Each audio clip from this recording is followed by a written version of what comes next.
ये कहानी है माधोपुर गांव के ब्राह्मण केशव की, जो अपनी ही कॉलेज की लड़की प्रेमा को पसंद करता था।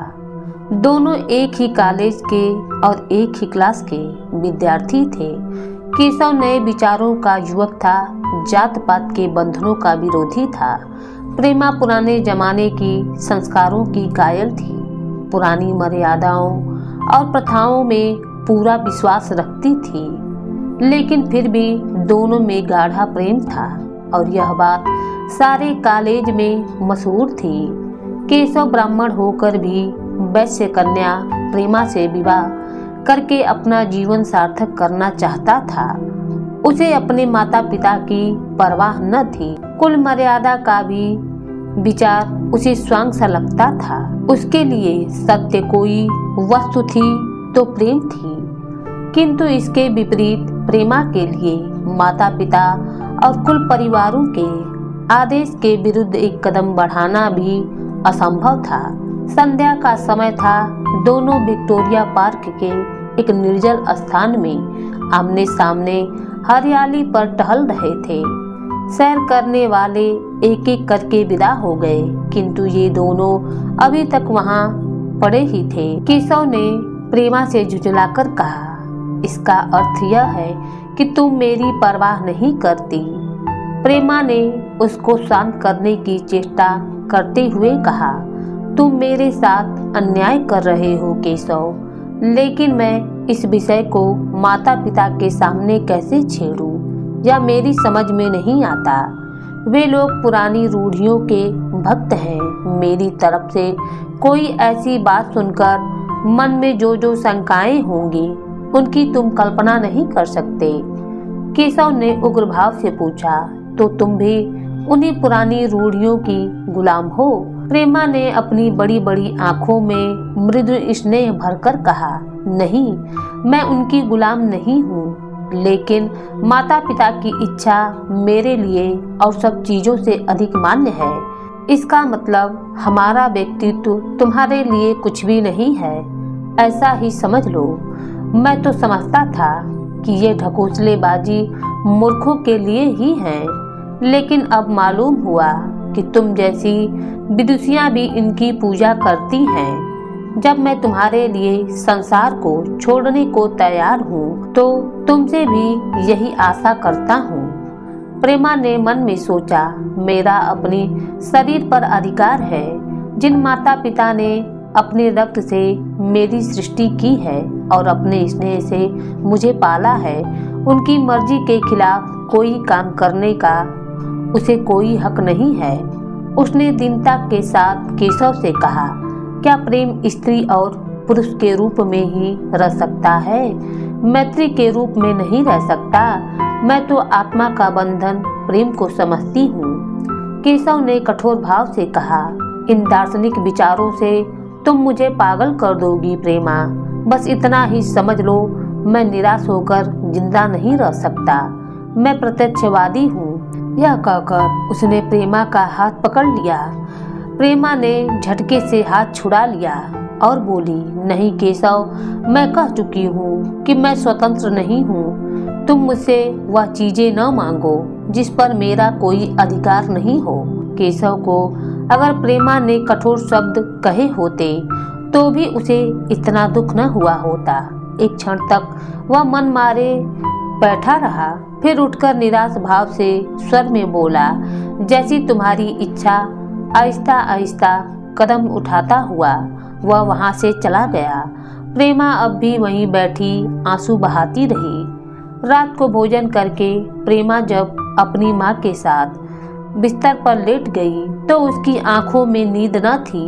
केशव ने उसे एक ऐसी बात कह दी थी जो चंचल पानी में पड़ने वाली छाया की तरह उसके दिल पर छाई हुई थी। प्रतिक्षण उसका रूप बदलता था। वह उसे स्थिर न कर सकती थी। माता से इस विषय में कुछ कहे तो कैसे कहे, लज्जा मुंह बंद कर देती थी। उसने सोचा, अगर केशव के साथ मेरा विवाह न हुआ तो उस समय मेरा क्या कर्तव्य होगा। अगर केशव ने कुछ उद्दंडता कर डाली तो मेरे लिए संसार में फिर क्या रह जाएगा। लेकिन मेरा बस है ही क्या। इन भांति भांति के विचारों में एक बात जो उसके मन में निश्चिंत हुई यह वह थी कि केशव के सिवा वह और किसी से विवाह न करेगी। तभी उसकी माता ने पूछा, तुझे नींद नहीं आई? मैंने तुझसे कितनी बार कहा कि थोड़ा बहुत घर का काम काज किया कर, लेकिन तुझे किताबों से फुर्सत नहीं मिलती। 4 दिन में तू पराए घर जाएगी। कौन जाने कैसा घर मिले। अगर कुछ काम करने की आदत न रही तो कैसे निभाह होगा। प्रेमा ने भोलेपन से कहा, मैं पराए घर जाऊंगी ही क्यों। माता ने मुस्कुराकर कहा, लड़कियों के लिए यही तो सबसे बड़ी विपत्ति है बेटी। माँ बाप की गोद में पलकर ज्यों ही सयानी हुई दूसरों की हो जाती हैं। अगर अच्छे प्राणी मिले तो जीवन आराम से कट गया, नहीं तो रो रो कर दिन काटना पड़ता है। सब कुछ भाग्य के अधीन है। अपनी बिरादरी में तो मुझे कोई घर नहीं भाता, कहीं लड़कियों का आदर नहीं, लेकिन करना तो बिरादरी में ही पड़ेगा। न जाने यह जात पात का बंधन कब टूटेगा। प्रेमा डरते डरते बोली, कहीं कहीं तो बिरादरी के बाहर भी विवाह होने लगे हैं। उसने कहने को कह दिया, लेकिन उसका हृदय कांप रहा था कि माता जी कुछ भाप न जाएं। उसे न जाने कब नींद आ गई और सो गई। प्रातःकाल प्रेमा उठी। सहसा उसने मन में विचार किया कि अगर मेरा पूरा जीवन दुख में कटेगा। अब वह सोच चुकी थी कि वह संकोच नहीं करेगी। अगर संकोच करेगी तो घातक परिणाम होंगे। अपने जीवन को क्यों एक झूठे सम्मान पर बलिदान करे। उसने सोचा, विवाह का आधार अगर प्रेम न हो तो वह देह का विक्रय है, आत्मसमर्पण क्यों। उसने मन में सोचा, न जाने किस अपरिचित युवक से मेरा विवाह होगा। वह मुझे सुख देगा या दुख के बंधनों से बांध देगा। उसका हृदय अंदर ही अंदर विद्रोह करने लगा। वह अभी पढ़ने ही जा रही थी कि उसके पिता ने प्यार से पुकारा, मैं कल तुम्हारे प्रिंसिपल के पास गया था, वे तुम्हारी बड़ी तारीफ कर रहे थे। प्रेमा ने सरल भाव से कहा, आप तो यूं ही कहा करते हैं। यह कहते हुए उन्होंने एक लड़के का फोटो दिखाया और कहा, लड़का ICS के इम्तिहान में प्रथम आया है, इसका नाम तो तुमने सुना होगा। बूढ़े पिता ने ऐसी भूमिका बांध दी थी कि माँ उनका आशय न समझ सकी, लेकिन प्रेमा भाप गई। उसका मन तीर की भांति लक्ष्य पर जा पहुंचा। उसने बिना तस्वीर की ओर देखे ही कहा, नहीं, मैंने तो उसका नाम नहीं सुना।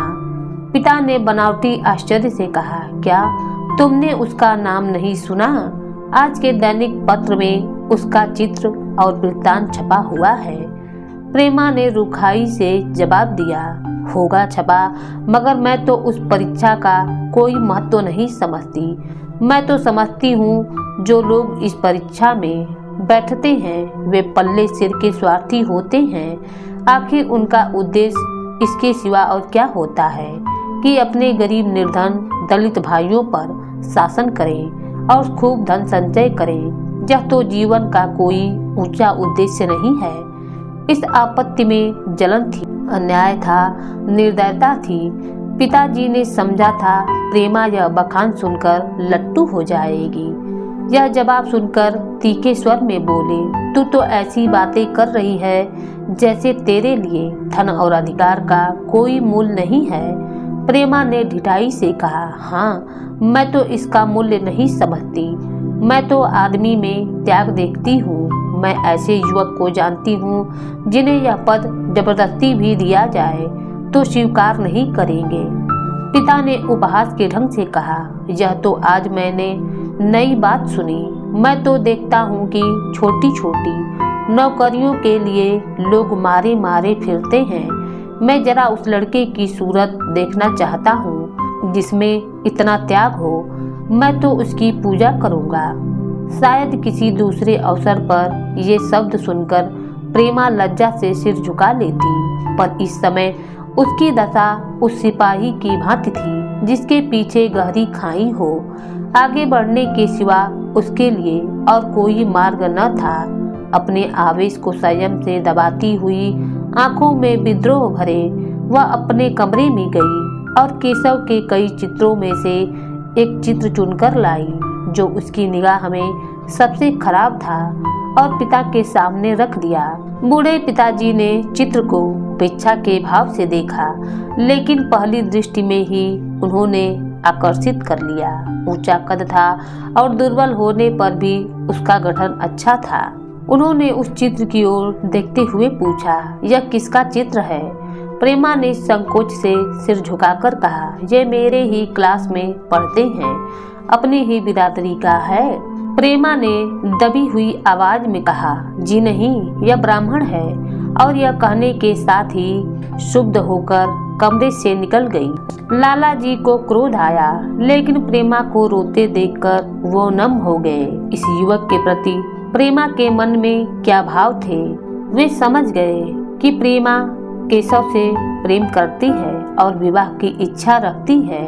वह मन में सोचने लगे कि अपनी ही जाति के सुयोग्य वर के लिए अपना सर्वोच्च अर्पण कर सकते थे, लेकिन उस क्षेत्र के बाहर कुलीन से कुलीन और योग्य से योग्य वर की कल्पना भी उनके लिए असहाय थी। इससे बड़ा अपमान वे सोच ही नहीं सकते थे। उन्होंने कठोर स्वर में कहा, आज से कॉलेज जाना बंद कर दो। अगर शिक्षा कुल मर्यादा को डुबोना ही सिखाती है तो कुशिक्षा ही अच्छा है। प्रेमा ने कतार कंठ से कहा, परीक्षा तो समीप आ गई है। लाला जी ने दृढ़ता से कह दिया, आने दो, और फिर अपने कमरे में जाकर विचार में डूब गए। धीरे धीरे 6 माह गुजर गए। लाला जी ने घर में आकर पत्नी को एकांत में बुलाया और बोले, जहाँ तक मुझे मालूम है केशव बहुत ही सुशील और प्रतिभाशाली युवक है। मैं तो समझता हूँ प्रेमा इस शोक में घुल घुल कर प्राण दे देगी। तुमने भी समझाया और मैंने भी समझाया, दूसरों ने भी समझाया, पर उस पर कोई असर नहीं होता। ऐसी दशा में हमारे लिए और क्या उपाय है? उनकी पत्नी ने चिंतित भाव से कहा, कर दोगे तो, लेकिन रहोगे कहाँ? न जाने कहाँ से यह कुलक्षणी मेरी कोख में पैदा हो गई। लाला जी ने भवें सिकोड़कर तिरस्कार के साथ कहा, यह तो 1000 दफा सुन चुका हूँ, लेकिन कुल मर्यादा के नाम को कहाँ तक रोए। चिड़िया का पैर खोलकर यह आशा करना कि वह तुम्हारे आंगन में ही फुदकती रहेगी तो भ्रम है। मैंने इस पर पूरे ठंडे दिल से विचार किया है और इस नतीजे पर पहुंचा हूँ कि हमें इस अपधर्म को स्वीकार कर लेना ही चाहिए। कुल मर्यादा के नाम पर मैं प्रेमा की हत्या नहीं कर सकता। दुनिया हंसती हो तो हंसने दो, मगर वह जमाना बहुत जल्द आने वाला है जब ये सभी बंधन टूट जाएंगे। आज भी सैकड़ों विवाह जात पात के बंधनों को तोड़कर हो चुके हैं। अगर विवाह का उद्देश्य स्त्री और पुरुष का सुखमय जीवन है तो हम प्रेमा की उपेक्षा नहीं कर सकते हैं। वृद्ध माता ने शुद्ध होकर कहा, जब तुम्हारी यही इच्छा है तो मुझसे क्या पूछते हो? लेकिन मैं कह देती हूँ कि मैं इस विवाह के नजदीक न जाऊंगी, न कभी इस छोकरी को अपने घर में देखूंगी। तो फिर आखिर तुम क्या करने को कहती हो? क्यों नहीं उस लड़के से विवाह कर देते? उसमें क्या बुराई है? वह 2 साल में सिविल सर्विस पास करके आ जाएगा। केशव के पास क्या रखा है? बहुत होगा किसी दफ्तर में क्लर्क हो जाएगा। और अगर प्रेमा प्राण हत्या कर ले तो कर ले। तुम तो उसे और सह देते हो।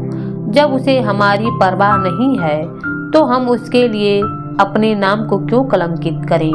प्राण हत्या करना कोई खेल नहीं है, यह सब धमकी है, मन घोड़ा है। जब तक उसे लगाम न दो, हाथ पांव भी न रखने देगा। जब उसके मन का यह हाल है तो कौन कहे केशव के साथ ही जिंदगी भर निवाह करेगी। जिस तरह आज उससे प्रेम है उसी तरह कल दूसरे से भी हो सकता है। तो क्या पत्ते पर अपना मांस बिकवाना चाहते हो? लाला जी ने स्त्री को प्रश्नसूचक दृष्टि से देखकर कहा, और अगर वह खुद जाकर केशव से विवाह कर ले तो तुम क्या कर लोगी? फिर तुम्हारी कितनी इज्जत रह जाएगी। वह चाहे संकोचवश या हम लोगों के लिहाज से यूं ही बैठी है, पर यदि जिस दिन कमर बांध ले हम तुम क्या कर सकते हैं। इस समस्या का ऐसा भीषण अंत भी हो सकता है। यह इस वृद्ध के ध्यान में नहीं आया था। यह प्रश्न बम के गोले की तरह उसके मस्तक पर गिर गया। एक क्षण तक वह अवाक बैठी रही, मानो इस आघात ने उसकी बुद्धि की धज्जियां उड़ा दी हो। फिर कुछ सोचकर बोली, जिस दिन ऐसा होगा उस दिन तुम मुझे जीते ना देखोगे। मैं यह नहीं कहता कि ऐसा होगा ही, लेकिन होना संभव है। तो जब ऐसा होना है तो इससे तो यही अच्छा है हम ही इसका प्रबंधन करें। जब नाक ही कट रही है तो तेज छुरी से क्यों न काटें। कल केशव को बुलाकर देखो क्या कहता है। केशव के पिता सरकारी पेंशनर थे, मिजाज के चिड़चिड़े थे। धर्म के आडंबरों में ही उनके चित्त को शांति मिलती थी। वह प्रेम के बंधनों को नहीं समझते थे। इसलिए जब एक दिन प्रेमा के पिता उनके पास पहुँचे और केशव से प्रेमा के विवाह का प्रस्ताव किया तो बूढ़े पंडित जी अपने आप में न रह सके। धुंधली आंखें फाड़कर बोले, आप भांग तो नहीं खा गए हैं? मालूम होता है आपको भी नए जमाने की हवा लग गई है। बूढ़े बाबूजी ने नम्रता से कहा, मैं खुद ऐसा संबंध नहीं चाहता। इस विषय में मेरे भी वही विचार हैं जो आपके हैं, पर बात ऐसी आ पड़ी है कि मुझे विवश होकर आपकी सेवा में आना पड़ा। आजकल के लड़के और लड़कियां कितनी स्वेच्छाचारी हो गए हैं, यह तो आप जानते ही हैं। हम बुढ़े लोगों के लिए अब अपने सिद्धांतों की रक्षा करना कठिन हो गया है। मुझे भय है कहीं ये दोनों निराश होकर अपनी जान पर न खेल जाएं। बूढ़े पंडित जी जमीन पर पांव पटकते हुए गरज उठे, आप क्या कहते हैं साहब? आपको शर्म नहीं आती? हम ब्राह्मण हैं और ब्राह्मणों में भी कुलीन ब्राह्मण। ब्राह्मण कितने ही पतित हो गए हों, इतने मर्यादा शून्य नहीं हुए हैं कि बनिए बक्कालों की लड़की से विवाह करते फिरें। जिस दिन कुलीन ब्राह्मणों में लड़कियां न रहेंगी उस दिन यह समस्या उपस्थित हो सकती है। मैं कहता हूँ आपको मुझसे यह बात कहने का साहस कैसे हुआ? बूढ़े बाबूजी जितना ही दबते थे उतना ही पंडित जी बिगड़ते थे। यहाँ तक कि लाला जी अपना अपमान ज्यादा न सह सके और अपनी तकदीर को कोसते हुए वहां से लौट आए। उस वक्त केशव कॉलेज से आया था। पंडित जी ने तुरंत उसे बुलाकर कठोर कंठ से कहा, मैंने सुना है तुमने किसी बनिए की लड़की से अपना विवाह कर लिया है। यह खबर कहाँ तक सही है? केशव ने अनजान बनकर पूछा, आपसे किसने कहा? किसी ने कहा। मैं पूछता हूँ यह बात ठीक है या नहीं? अगर ठीक है और तुमने अपनी मर्यादा को डुबोना निश्चित कर लिया है तो तुम्हारे लिए हमारे घर में कोई स्थान नहीं है। तुम्हें मेरी कमाई का एक ढेला भी नहीं मिलता। मेरे पास जो कुछ है वह मेरी अपनी कमाई है। मुझे अख्तियार है कि मैं जिसे चाहूँ उसे दे दूँ। तुम यह अनीति करके मेरे घर में कदम नहीं रख सकते। केशव पिता के स्वभाव से परिचित था। प्रेमा से उसे प्रेम था। वह गुप्त रूप से प्रेमा से विवाह कर लेना चाहता था। बाप हमेशा तो बैठे नहीं रहेंगे।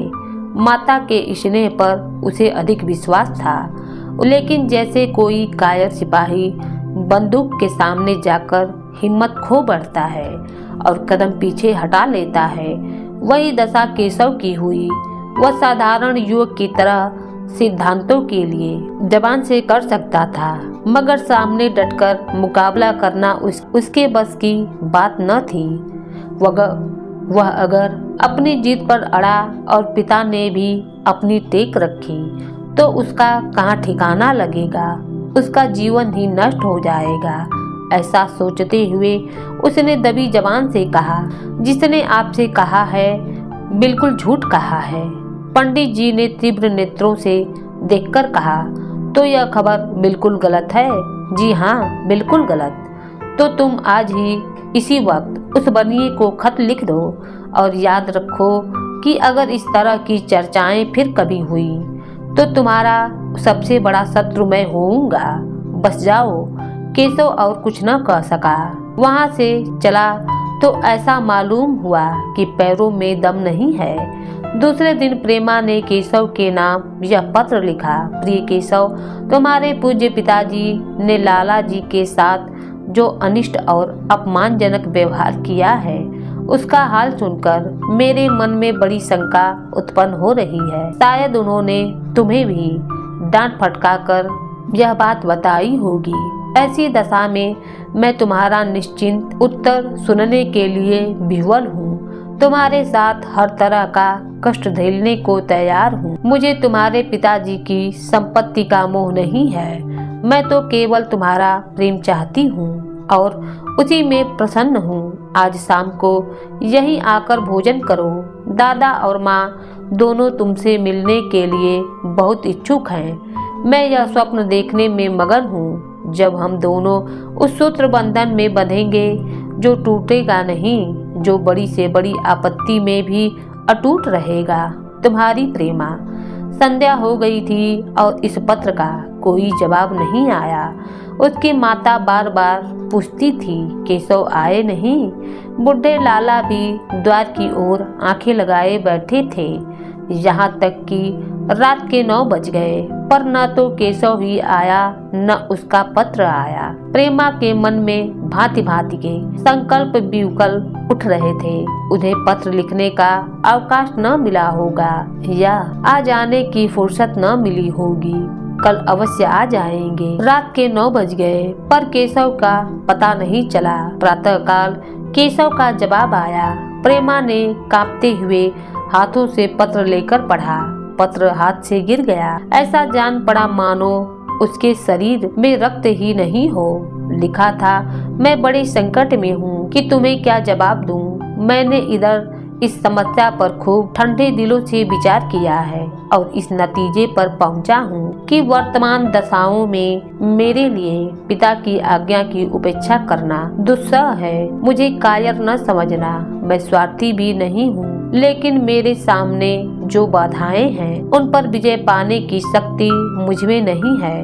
पुरानी बातों को भूल जाओ। उस समय मैंने इन बाधाओं की कल्पना न की थी और न ही अपने माता पिता के सम्मान के विषय में सोचा था। उस समय तुम्हारा कहना सही था कि माता पिता की इच्छा को दबाना नहीं चाहिए, तो मैं भी यही निश्चित किया हूँ। प्रेमा ने एक लंबी गहरी जलती हुई सांस खींची और उस खत को फाड़कर फेंक दिया। उसकी आंखों से अश्रुधारा बहने लगी। जिस केशव को उसने अपने अंतःकरण से वर लिया था वह इतना निष्ठुर हो जाएगा, उसकी उसको रत्ती भर भी आशा न थी।